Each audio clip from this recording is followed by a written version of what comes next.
అనేటువంటి ఒక స్లోగన్ పట్టుకొని రాష్ట్ర ముఖ్యమంత్రి రేవంత్ రెడ్డి గారు ఆయన సహా అనుచర గణమైనటువంటి మంత్రులు వాళ్ళ కాంగ్రెస్ పార్టీ నాయకులు ఇది పట్టుకొని జూబ్లీ హిల్స్ ఎన్నికల్లో ప్రచారానికి ముంగడికి పోతున్నారు. వాళ్ళకి ఇది తప్ప వేరే ఎజెండా లేదు. ఇందాక చాలా స్పష్టంగా ఎస్ కుమార్ గారు చెప్పినారు. వాళ్ళు చెప్పినటువంటి ఏ పథకాలు కూడా అమలు కాలేదు కాబట్టి మేము ఈ పథకం అమలు చేసినాము అని చెప్పి అదొక ఎజెండాగా జనం దగ్గరికి పోయే ముఖం లేదు కాంగ్రెస్ పార్టీ వాళ్లకు. ఇవాళ బీఆర్ఎస్ పార్టీ బీజేపీ పార్టీ ఒకటని చెప్పి భారతీయ జనతా పార్టీ లోపాయికారిగా బీఆర్ఎస్కి ఏదో సపోర్ట్ చేస్తుందని చెప్పి లేని ప్రాపగండా ఒకటి క్రియేట్ చేసి ఈ గోబెల్స్ ప్రచారంతో లబ్ధి పొందాలని కాంగ్రెస్ పార్టీ చూస్తున్నది. మేము చాలా స్పష్టంగా ఒక విషయం చెప్పదలుచుకున్నాం. ఫోన్ ట్యాపింగ్ కేసు ఉన్నది. ఫోన్ ట్యాపింగ్ కేసులో ఎవరిని రక్షించినారు? కాంగ్రెస్ పార్టీ బీఆర్ఎస్ పార్టీ లోపాయికారి ఒప్పందం చేసుకొని రేవంత్ రెడ్డి గారు కేటీఆర్ గారిని సంతోష్ రావు గారిని రక్షిస్తలేరా? నయీం ఆస్తుల కేసులో ఎవరిని రక్షిస్తున్నారు? మేము అధికారంలోకి వస్తే నయీం దోచుకున్నటువంటి ఆస్తులు ఏవైతే ఉన్నాయో అవన్నీ కూడా బయటికి తీసుకొచ్చి ప్రజలకు పంచుతామని చెప్పిన రేవంత్ రెడ్డి గారు 20 నెలలైనా కూడా ఈ రోజు వరకు ఎందుకు సపోర్ట్ చేస్తలేరు? రేవంత్ రెడ్డి గారు కాంగ్రెస్ పార్టీ కల్వకుంట్ల వారి కుటుంబాన్ని బీఆర్ఎస్ పార్టీని రక్షిస్తలేరా? ఈ ఫార్ములా కార్ రేస్ ఉన్నది. ఈ రోజు వరకు మీరు కేటీఆర్ గారిని ఎందుకు అరెస్ట్ చేయలేదు? కాంగ్రెస్ పార్టీ బీఆర్ఎస్ పార్టీ లోపాయికారి ఒప్పందం చేసుకోలేదా? ఇట్లా చెప్పుకుంటా పోతే 190 ఉన్నాయి. ఓటుకు నోటు కేసులో రేవంత్ రెడ్డి గారిని కేసీఆర్ గారు కాపాడినారు. ఇవాళ రేవంత్ రెడ్డి గారు బీఆర్ఎస్ పార్టీని కాపాడుతున్నారు. కల్వకుంట్ల చంద్రశేఖరరావు గారిని, కల్వకుంట్ల తారక రామారావు గారిని, కల్వకుంట్ల కవితారావు గారిని, సంతోష్ రావు గారిని, వారి అనుచర గణాన్ని, ఇవాళ మాజీ ఇంటెలిజెన్స్ చీఫ్ గా వ్యవహరించినటువంటి ప్రభాకర్ రావు గారిని కూడా బతికి బట్టగట్టే ఏర్పాటు చేస్తున్నటువంటిది రేవంత్ రెడ్డి గారు. ఇవాళ కాంగ్రెస్ పార్టీ 100% బీఆర్ఎస్ తోటి అంటగాగుతూ వాళ్ళ వ్యక్తిగతమైనటువంటి ప్రయోజనాల కొరకు ఇరు పార్టీలు కలిసి పనిచేస్తూ తెలంగాణ రాష్ట్రాన్ని దోచుకునేటటువంటి క్రమంలో బీఆర్ఎస్ పార్టీ 10 ఏళ్లు చేస్తే ఇవాళ కాంగ్రెస్ పార్టీ దాన్ని కంటిన్యూ చేస్తూ ఉల్టా బట్టగాల్చి భారతీయ జనతా పార్టీ మీద నెపం రుద్దేటటువంటి ప్రయత్నం చేస్తున్నారు రేవంత్ రెడ్డి గారు. ఇది ప్రజలు చూస్తున్నారు, ప్రజలన్నీ కూడా గమనిస్తున్నారు. ఒక జూబ్లీ హిల్స్ ఉప ఎన్నిక ఒక్కటే కాదు, భవిష్యత్తులో రాబోయేటటువంటి అన్ని ఎన్నికల్లో కూడా ప్రజలు తీర్పు చెప్తారు. ఏం చేసిండ్రు మీరు ఫోన్ ట్యాపింగ్ కేసుని? మీకు 20 నెలలు 21 నెలలు అవకాశం ఇస్తే తెలంగాణ ఏం చేసినారు మీరు? ఈ రోజు వరకు కూడా సిబిఐకి అప్పగించాలి అని చెప్పి భారతీయ జనతా పార్టీ డిమాండ్ చేస్తుంటే మీరెందుకు సిబిఐకి ఒక లెటర్ రాస్తలేరు? మీరెందుకు ఇమ్మీడియట్ గా ప్రభాకర్ రావుని అరెస్ట్ చేస్తలేరు? ఏమనంటే సుప్రీంకోర్టుకు సంబంధించినటువంటి తీర్పు ఉన్నది, ఆయన పోయి అక్కడ బెయిల్ తెచ్చుకున్నాడు కాబట్టి ఆయనను అరెస్ట్ చేయకుండా ఉండాలి కాబట్టికే మేము ఉంటున్నాము అని అంటున్నారు. ప్రభాకర్ రావు తప్పిస్తే మీకు వేరేటో లెవెల్ దొరుకుతలేరా? మా భారతీయ జనతా పార్టీ మొదటి నుంచి కూడా చాలా స్పష్టంగా చెప్తుంది.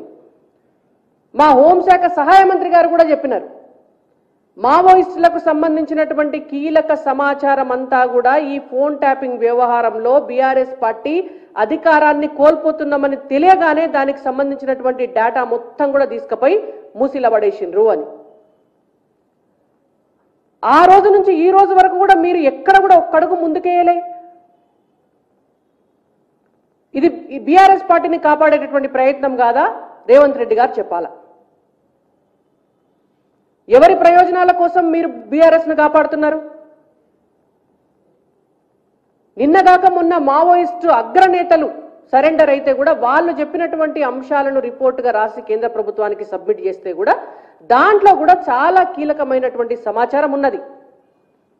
గతంలో ఉన్నటువంటి బీఆర్ఎస్ పార్టీ మంత్రులు, ఇప్పుడున్నటువంటి కాంగ్రెస్ ప్రభుత్వంలోని మంత్రులు మావోయిస్టులతోటి అంటగాగుతున్నారు, మావోయిస్టులతోటి సంబంధ బాంధవ్యాలను నెరుపుతున్నారు, కాంగ్రెస్ పార్టీ బీఆర్ఎస్ పార్టీ కలిసి దోపిడీ చేస్తున్నాయి అనేటువంటి వాటికి చాలా ఆధారాలు మావోయిస్టుల దగ్గర నుంచి దొరుకుతున్నాయి. ఇవాళ నక్సల్స్ ముక్త్ భారత్ చేయాలి అని చెప్పి ఒక దిక్కు అమిత్ షా గారు, నరేంద్ర మోడీ గారు కంకణం కట్టుకొని ఇవాళ భారతదేశానికి ఈ నక్సల్స్ నుంచి మావోయిస్టుల నుంచి పూర్తి స్థాయిలో విముక్తి దక్కాలి అని చెప్పి వాళ్ళు యుద్ధ ప్రాతిపదికన పనిచేస్తుంటే మరొక దిక్కు కాంగ్రెస్ పార్టీ మంత్రులు గత బీఆర్ఎస్ పార్టీ మంత్రులు మీరంతా కలిసి మావోయిస్టులతోటి కుమ్ముక్కై జనం సొమ్ము దోపిడీ చేసి తీసుకుపోయి డంపులల్లో పెట్టుకుంటే ఆ పైసలు తెచ్చుకొని మీరు ఇలా ప్రభుత్వాలల్లో ఇష్టం వచ్చినట్టు మీకు నచ్చినట్టుగా నడుపుకుంటున్నారు. దేశద్రోహం కేసు పెట్టాలి మీ మీద. నిన్నగాక మొన్న భారత ఆర్మీ పైన మీరు ఇష్టం వచ్చినటువంటి మాటలు మాట్లాడతారు. మీ ప్రభుత్వంలో ఉన్నటువంటి మంత్రులు మావోయిస్టులతోటి అంటగాగుతారు. మీరు ముఖ్యమంత్రిగా ఉండి మావోయిస్టులుంటే బాగుండు అని మాట్లాడతారు. మరి మావోయిస్టులే వచ్చి ప్రభుత్వాన్ని పరిపాలిస్తే మీరెందుకు మరి రాజీనామా చేయండి. రేవంత్ రెడ్డి గారు వారి మంత్రివర్గం మొత్తం రాజీనామా చేస్తే మావోయిస్టులే వచ్చి పరిపాలన చేస్తారు. ఇక్కడ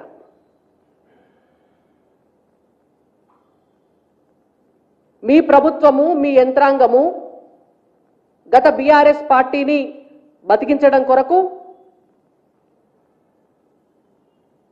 మావోయిస్టులను రక్షించడం కొరకు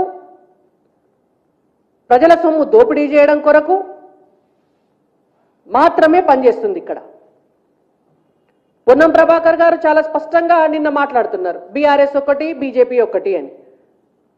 కాబట్టికనే మాకు 10,000 ఓట్లే వస్తాయట, మేము మొత్తం మా ఓట్లన్నీ బీఆర్ఎస్ పార్టీకి ఇస్తామట. మరి హుజరాబాద్ బై ఎలక్షన్లో కాంగ్రెస్ పార్టీకి ఎన్ని ఓట్లు వచ్చినాయి పొన్నం ప్రభాకర్ గారు? మీరు అప్పుడు బీఆర్ఎస్ కు సపోర్ట్ చేసినారా లేకపోతే బీజేపీకి సపోర్ట్ చేసినారా?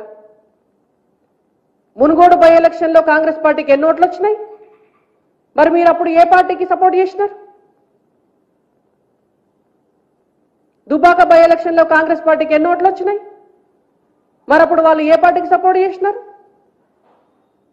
మాట్లాడితే అర్థం ఉండాలి. మంత్రి స్థాయిలో ఉండి మాట్లాడితే అర్థం ఉండాలి.